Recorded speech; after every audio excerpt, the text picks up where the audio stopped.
Hello दोस्तों, स्वागत है आप सभी का। आप जैसे कि देख रहे थे,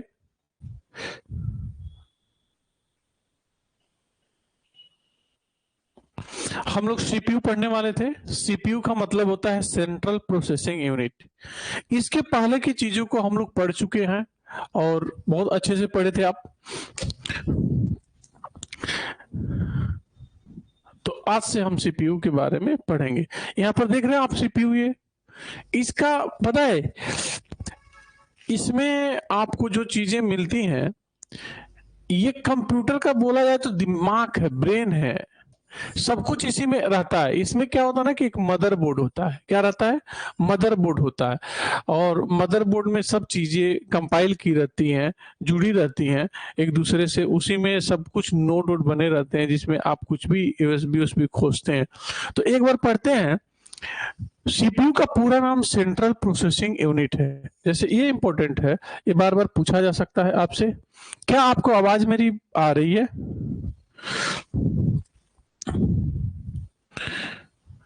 आपको सुनाई उनाई दे रहा?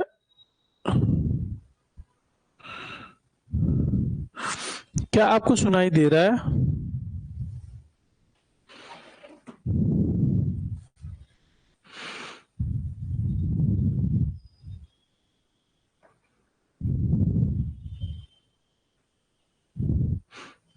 नहीं सुनाई दे रहा तो बता देना। सुनाई दे रहा है? नहीं सुनाई दे रहा तो बता देना। सुनाई दे रहा है? Okay. Mamata Yadav, yes. Okay Mamata.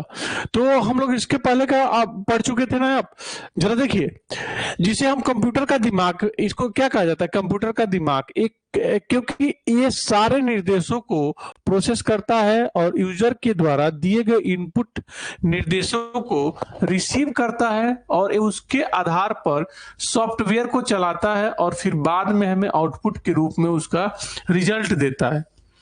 The full name of the CPU is the Central Processing Unit, also called the brain of a computer, because it processes all the instruction input given by the user, make it flawless, and runs all the software based on it.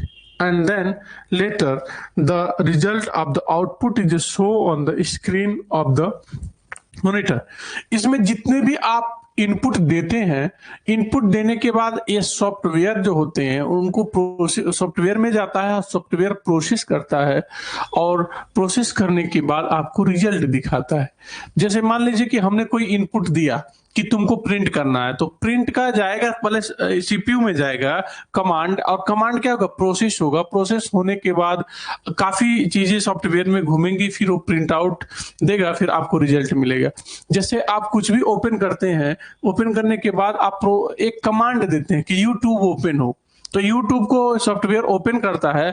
Open करने के बाद उसमें आपको result मतलब show होता है। पहले हमने इसको अगर सीपीयू से कनेक्ट किया हुआ है तो सीपीयू में हम जो चलाएंगे ये मॉनिटर में उसको दिखाएगा।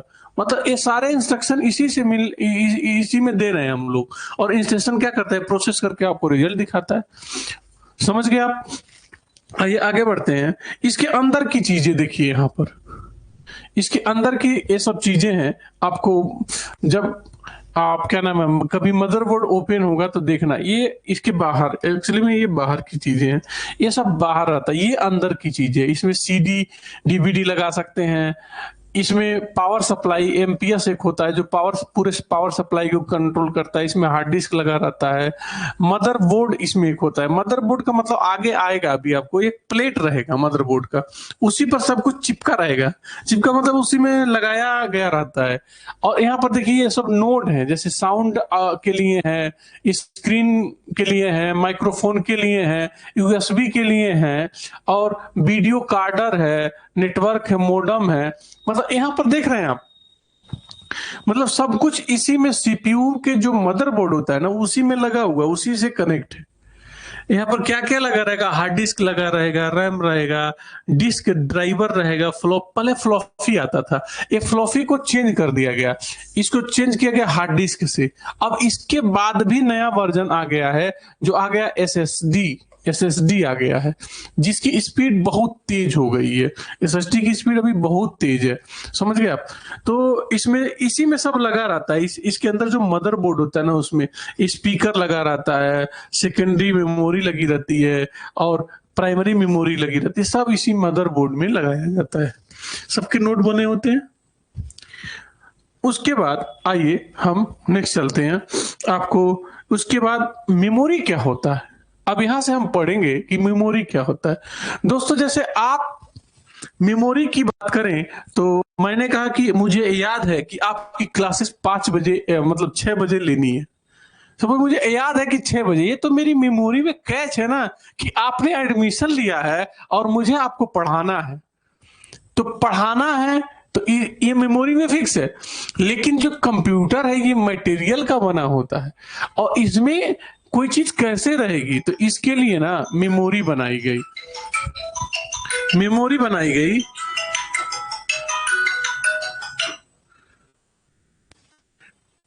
मेमोरी बनाई गई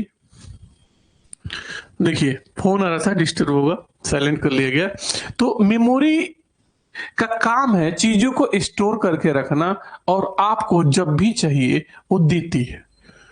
और मेमोरी में भी अब दो टाइप की मेमोरी है, एक प्राइमरी मेमोरी होती है, एक सेकेंडरी मेमोरी होती है। सबसे पहले आप देखिए, मेमोरी कंप्यूटर का वह भाग होता है जिसमें सभी डेटा और प्रोग्राम को स्टोर किया जाता है, जिसमें सभी डेटा को और प्रोग्राम को क्या किया जाता है, स्टोर किया जाता है। अगर मेमोरी नहीं होता तो हमारा कोई भी डेटा प्रोग्राम तुरंत नष्ट हो जाता है और हम दोबारा उसे एक्सेस नहीं कर पाएंगे।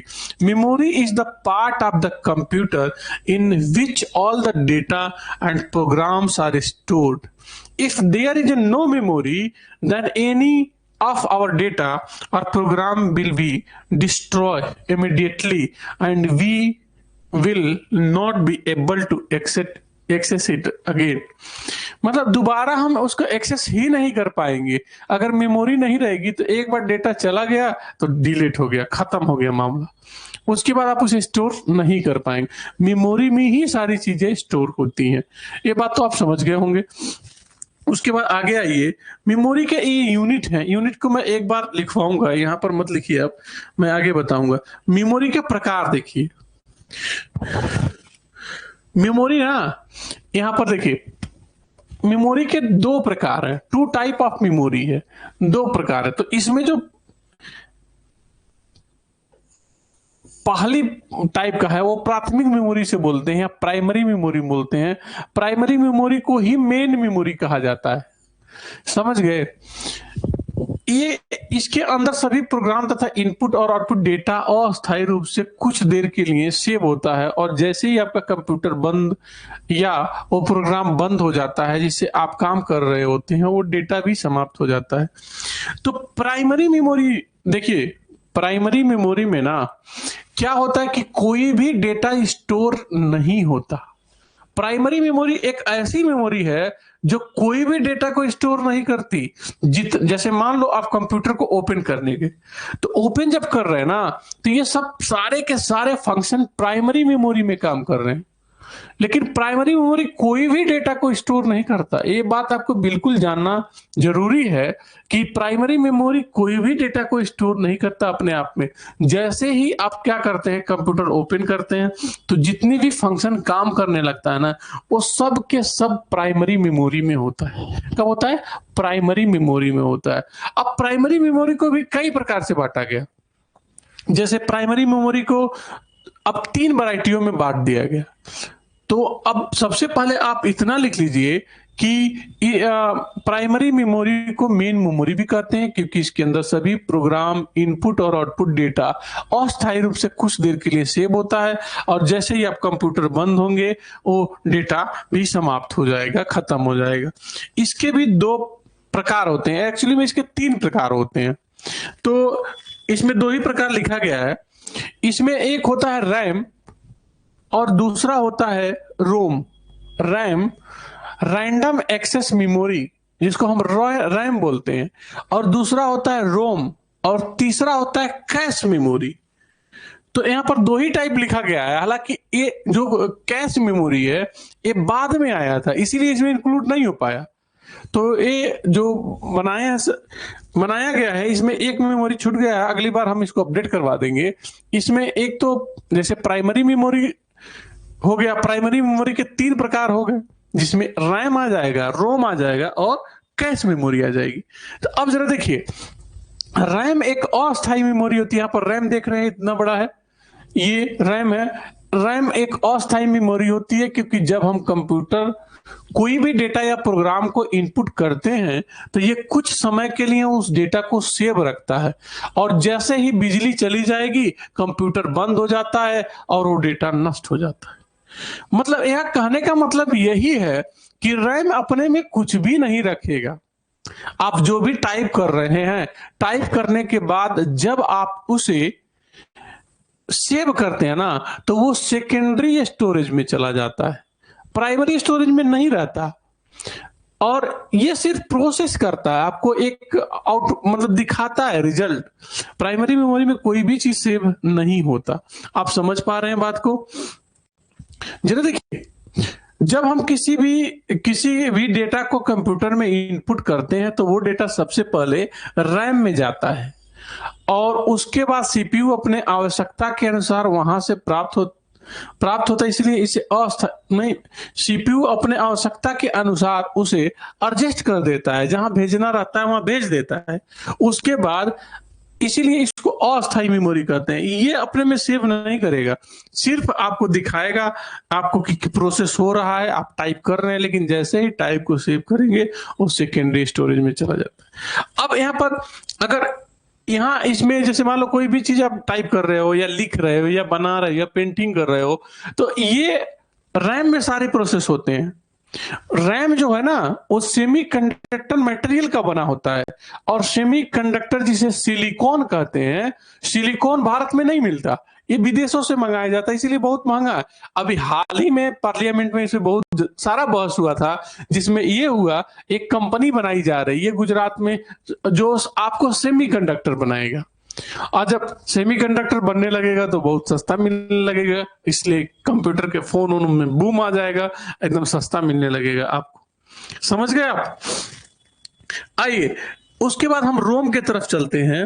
रोम, अब देखिए, जितने भी आप जैसे मान लो टाइप कर रहे हो तो वो रैम में नहीं रहता, रोम में भी नहीं आता है, वो सीधे सेकेंडरी स्टोरेज में जाता है।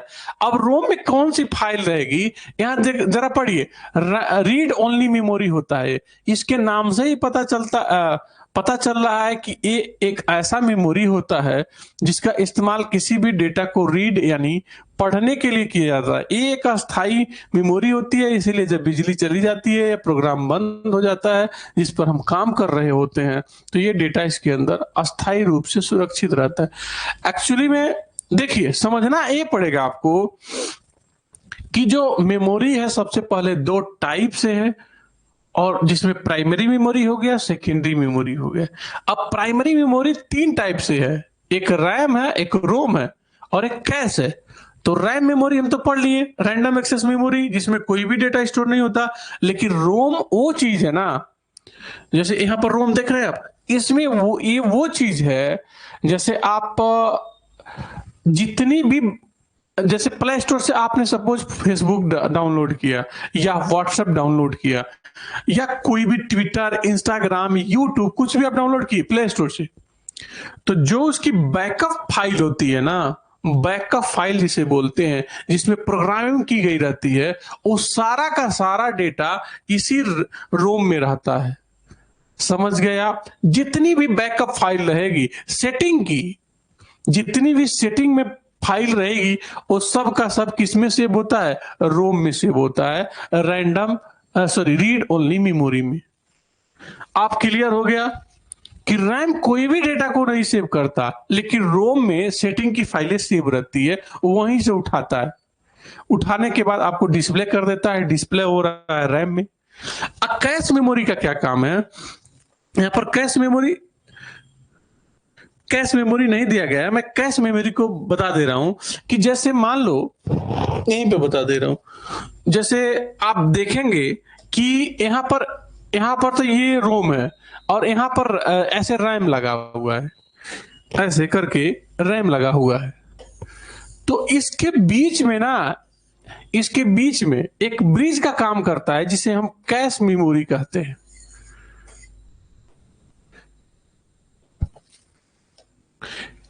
हाँ, जिसे हम क्या कहते हैं, कैश मेमोरी कहते हैं। इसके बीच में लगा रहता है, ये एक ब्रिज का काम करता है।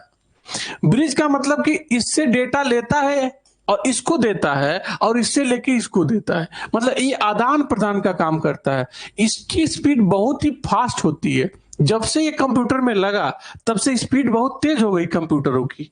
रीजन यही था कि पहले क्या है, ये रैम खुद देता था रोम को, चाहे रोम खुद देता था रैम को, तो समस्या आती थी। अब ये जैसे ही कैश मेमोरी लगा, कैश मेमोरी क्या करता है कि एक बार देता है, एक साथ दे देता है, ले लेता है, मतलब इसकी स्पीड को एकदम बढ़ा दिया। तो जो कैश मेमोरी है वो एक ब्रिज का काम करता है। ब्रिज मतलब समझ रहे हैं ना, एक दूसरे की, जैसे नदी में जाते हैं, नदी पे तो एक ब्रिज बनाया रहता है, पुल बनाया रहता है, आप उसको पकड़ के क्रॉस कर लेते हैं, इधर से उधर चले जाते हैं। सेम वही फंक्शन कैश मेमोरी का है कि वो ब्रिज का काम करता है, एक तरफ से दूसरे तरफ डेटा को ट्रांसफर करता रहता है। रैम से रोम में, सीपीयू में, हर जगह डेटा को ट्रांसफर करने के लिए कैश मेमोरी का यूज किया जाता है। अब आते हैं सेकेंडरी स्टोरेज पे। सेकेंडरी स्टोरेज मतलब द्वितीयक स्टोरेज क्या होता है, जैसे इसमें ना जब भी कोई डेटा को आप सेव करते हैं तो वो सेकेंडरी स्टोरेज में चला जाता है। अब इसमें सब कुछ आ जाएगा, हार्ड डिस्क आ जाएगा। जैसे द्वितीयक मेमोरी को बाह्य मेमोरी भी कहा जाता है, क्योंकि इस सीपीयू के बाहर होता है और इस सहायक मेमोरी के रूप में कार्य करता है। अर्थात आप किसी भी डेटा या प्रोग्राम को इसके अंदर स्टोर करके रख सकते हैं। इसके अंदर कोई डेटा या प्रोग्राम कभी नष्ट नहीं होता। इसकी स्टोरेज क्षमता काफी ज्यादा होती है। ये तो डिपेंड करता है कि आप कौन सा मेमोरी लगा रहे हैं, कितने जीबी का लगा रहे हैं। इसमें 500 जीबी, 1 टीबी, ऐसे जितना महंगा आप खरीदेंगे उतनी महंगी ये मिल जाती है। समझ गए आप? तो कोई दिक्कत नहीं है। सेकेंडरी स्टोरेज बाहर से लगता है, जैसे मान लो कि पेन ड्राइव हुआ, सीडी हुआ, डीवीडी हुआ, फ्लॉपी पहले आता था। फ्लॉपी भी सेकेंडरी स्टोरेज में ही आता था, लेकिन फ्लॉपी को हटा दिया गया। उसके बाद पेन ड्राइव का इस्तेमाल होने, उसके बाद हार्ड डिस्क आया, उसके बाद अब कंप्यूटरों में एसएसडी आ गया, वो भी एक सेकेंडरी स्टोरेज ही है। और उसके बाद मान लो कि पेन ड्राइव तो है ही, क्योंकि पेन ड्राइव में आप किसी भी डेटा को ले सकते हैं, दे सकते हैं। सबसे पहले जब सीडी आया था तो आप एक मूवी देखने के लिए 3 सीडी लगाते थे। उसके बाद डीवीडी आया, तो जब डीवीडी आया तो क्या हुआ कि आप एक डीवीडी में 3-4 मूवी लगा सकते थे, देख सकते थे। वो भी लेकिन महंगा तो पड़ता था ना, क्योंकि एक बार लेके खरीद के आए बेकार। उसके बाद पेन ड्राइव आया। अब पेन ड्राइव में क्या होता है कि आप कुछ भी डाल सकते हैं, उसको डिलीट कर सकते हैं, फिर दूसरा चीज डाल सकते हैं, तो ये बहुत कम खराब होने लगा। तो ये फायदेमंद साबित हुआ। तो अभी तो आप देख ही रहे, पेन ड्राइव भी चलता है, आपके पास भी होगा। जैसे हार्ड डिस्क, जो सेकेंडरी स्टोरेज है उसमें हार्ड डिस्क आता है। देखिए हार्ड डिस्क इस तरह रहता है, यहाँ पर मैंने एक फिगर भी दिखाया आपको ताकि कोई समस्या ना हो। What is a hard disk? Hard disk एक स्टोरेज डिवाइस है जिसका इस्तेमाल कंप्यूटर के सभी डेटा को स्टोर करने के लिए किया जाता है। चाहे कोई भी document, video song, audio song, software या अन्य कोई भी फाइल उस डेटा को परमानेंटली स्टोर कर लेता है। आप जब चाहे तब किसी डेटा को देख सकते हैं, डिलीट या फिर उसे डिलीट कर सकते हैं, जब आपको मन करे जितनी बार देख सकते हैं। यहाँ पर वही चीज लिखा गया है, ये hard disk is a storage device that is used to store all the data of a computer. Now whether it is a documents, video, audio, songs, software, any other file, it is stored the data permanently. But yes, you can see or delete any data or work on it again whenever you want. मतलब जब भी चाहते हैं उस data को देखने के लिए, जितनी बार चाहते हैं देखने के लिए, इसमें स्टोर रहता है। समझ गए? हार्ड डिस्क में। हार्ड डिस्क सेकेंडरी स्टोरेज में आता है। अब देखिए सीडी जिसकी मैंने बात किया, इस सीडी में भी ये भी एक स्टोरेज डिवाइस ही होता है जिसमें मूवी वूवी रखते थे। इसका फुल फॉर्म आप लिख लीजिए, इसका फुल फॉर्म होता है कंपैक्ट डिस्क, जो इतना ही इंपॉर्टेंट है।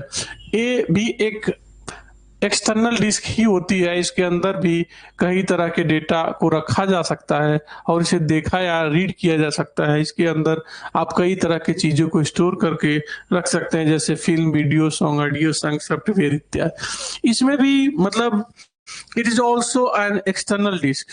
So many types of data can be kept inside its and it can be view or read. Within this, you can store many things like file, video, song, audio song. ये जो disc होता था इसमें भी वही चीजें सब store करके रखते थे, लेकिन अब बहुत इसमें कम स्पेस रहता था, एमबी में 400 एमबी, 300 एमबी। तो अब देखिए इसके बाद सीडी आ गया था।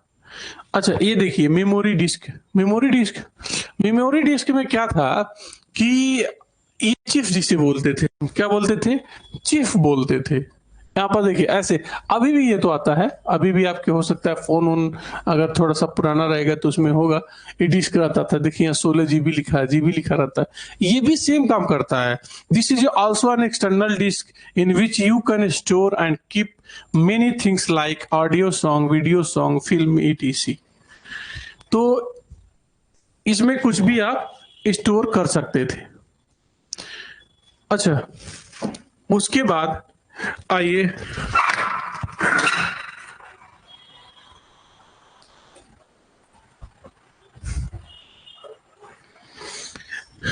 इसके बाद थोड़ा चाय का आनंद लिया जाए बच्चों। आप भी चाय पीते हैं? हाँ सर, एक कप ले लीजिए, बाकी रख दीजिए वहां। देखिए हिले ना।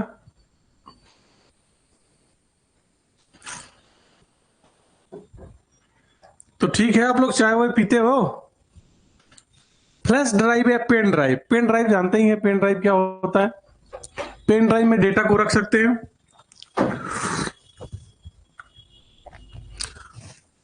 ये भी एक क्या होता है, एक्सटर्नल ड्राइव होता है जिसमें काफी मात्रा में डेटा को सेव करके रखा जा सकता है।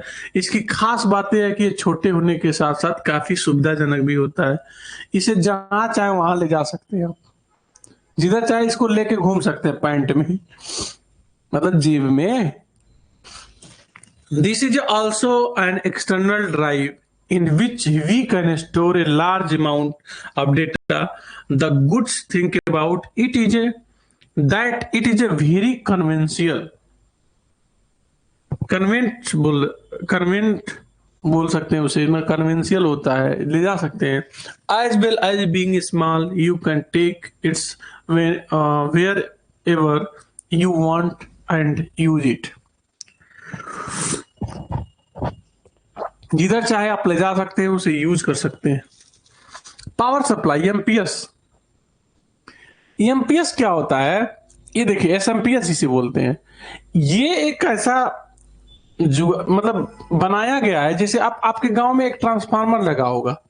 ट्रांसफार्मर जैसे 11,000 वोल्टेज को कन्वर्ट करता है 224 वोल्ट में, करता है कि नहीं? आपके गांव में एक लगा होगा ना। उसी तरह ये एसएमपीएस होता है, जो सीपीयू होता है वही कोने पे लगा रहता है। तो ये जितना जिसको पावर सप्लाई चाहिए उतना उसको देता है। मतलब पूरे जो सीपीयू में पावर सप्लाई का कंट्रोलर जिसके पास रहता है उसी को हम क्या बोलते हैं, एसएमपीएस बोलते हैं, जिसका फुल फॉर्म है स्विचड मोड पावर सप्लाई, जिसका इस्तेमाल कंप्यूटर को पावर सप्लाई देने के लिए, which is use to supply of power to a computer.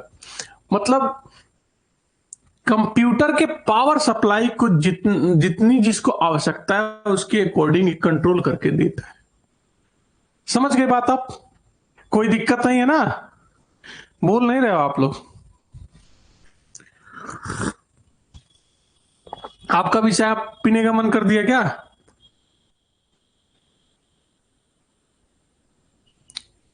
तो एसएमपीएस के मतलब समझ गए हैं। एक कंप्यूटर में लगा रहता है। अगर ये खराब हो गया ना तो कोई भी पार्ट जल जाएगा आपके कंप्यूटर का, क्योंकि एमपीएस का होना बहुत मतलब जरूरी है। अगर इसे मार्केट में लगवाने जाओगे तो 1200-1300 रुपए में नया मिल जाता है।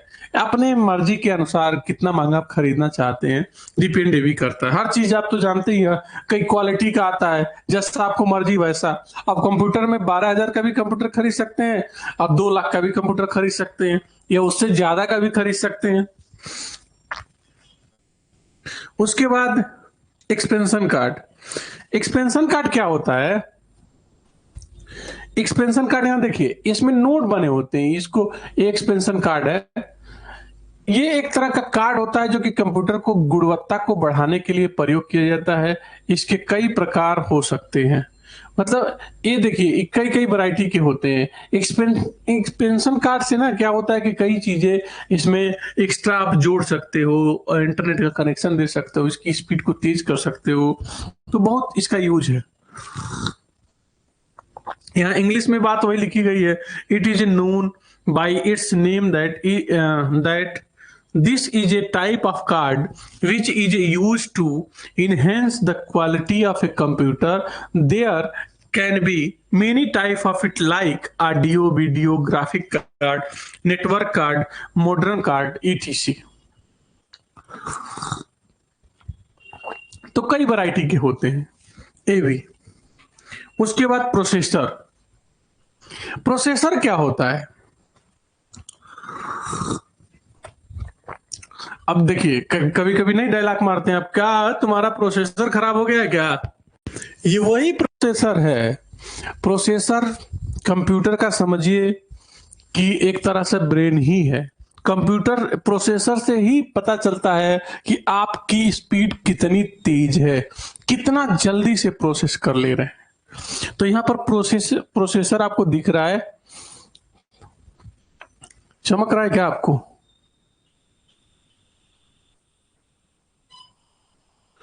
ठीक है, देखिए प्रोसेसर एक प्रकार का चिप होता है जो कि मदरबोर्ड के साथ जुड़ी हुई होती है। एक कंप्यूटर में मस्तिष्क की तरह काम करता है, मतलब दिमाग की तरह। ये यूजर्स और कंप्यूटर के बीच में होने वाले बातचीत को समझता है, और जब कोई कंप्यूटर यूजर कंप्यूटर में कोई भी इनपुट कमांड देता है तो प्रोसेसर उसे प्रोसेस करके हमें आउटपुट के रूप में स्क्रीन पर उसका परिणाम दिखाता है। The processor is a type of chip that attached to the motherboard. It acts like a brain in a computer, as well as it understands the interaction between user and computer. When the computer user give an input command to the computer, the processor process it। यहाँ पर the processor 2 बार लिख दिया गया, it and so its result to us on the screen as output. A output के रूप में हमें result देता है। ये प्रोसेसर को अगर देखा जाए तो एक दिमाग की तरह है, यही समझता है, मतलब आप कोई कमांड दे रहे हैं यही समझता है कि आप क्या बोल रहे हैं, फिर ये हार्डवेयर को समझाता है कि क्या करना है। तो यही प्रोसेसर होता है, समझ गए? एक ब्रेन की तरह होता है। उसके बाद मदरबोर्ड। ये मदरबोर्ड, मदर का मतलब जान ही रहे हैं, माता। ये सब का माता है, मदरबोर्ड है। ये पता है क्या होता है? ये एक प्रिंटेड सर्किट बोर्ड होता है, प्रिंटेड सर्किट बोर्ड। यहां पर देख रहे प्रिंटेड लग रहा है। तो अब देखिए इसी में सब कुछ लगा रहता है। जैसे यहां पर देखिए, यहाँ पर देख रहे प्रोसेसर लगा है ये, और यहाँ पर रैम लगा रहता है। सब कुछ इसी में लगा रहता है, सब कुछ। कोई भी नोड आपको लगाना है तो यहाँ पर लगा हुआ है, यूएसबी लगाने के लिए, ऑडियो वीडियो सुनने के लिए, यहाँ पर दिखा तो रहा है ये सब। एड कन्वर्टर लगा हुआ है, पावर सप्लाई देखिए यहाँ, सब कुछ यहाँ पर पावर कनेक्टर लगा हुआ है, मतलब सब कुछ इसी में लगाते हैं। इसी को मदरबोर्ड कहते हैं। यहाँ पर लिखा भी है जैसे CPU, mouse, keyboard, RAM, hard disk, सब कुछ इसी में लगाते हैं। एक प्लेट होता है, प्रिंटेड सर्किट होता है, और उसी पर सब कुछ मतलब लगाया जाता है। वो बिजली एक जो एसएमपीएस बताए वही इसको पावर सप्लाई देता है कि किधर कितना पावर सप्लाई भेजना है एसएमपीएस के थ्रू। तो यही मदरबोर्ड होता है। और मदरबोर्ड तो आप देख ही रहे हैं, कभी आइएगा यहाँ पर तो मैं आपको यहाँ पर ओपन करके मदरबोर्ड को दिखा दूंगा सीपीयू में। यहाँ से तो ऐसे ही दिखेगा आपको, लैब में आइएगा तो मैं दिखा दूंगा आपको कि मदरबोर्ड कैसा रहता है। वैसे भी कंप्यूटर आपके पास अगर होगा तो देखे होंगे कि अंदर एक प्लेट है, उसी को हम मदरबोर्ड बोल रहे, उसी में सब कुछ कनेक्ट हो रहा है। समझ गए आप। इसके बाद आपका कंप्यूटर सॉफ्टवेयर आ जाता है यहाँ से। तो हम लोग इसके आगे कल कंप्यूटर सॉफ्टवेयर के बारे में पढ़ेंगे, जो बहुत ही मोस्ट इंपॉर्टेंट मतलब इंटरेस्टिंग टॉपिक है। तो आज के लिए इतना ही रहने देते हैं, और बहुत बहुत धन्यवाद आप लोगों का। और आपकी रात्रि शुभ हो, शुभ रात्रि। कल मिलते हैं फिर से। Thank you.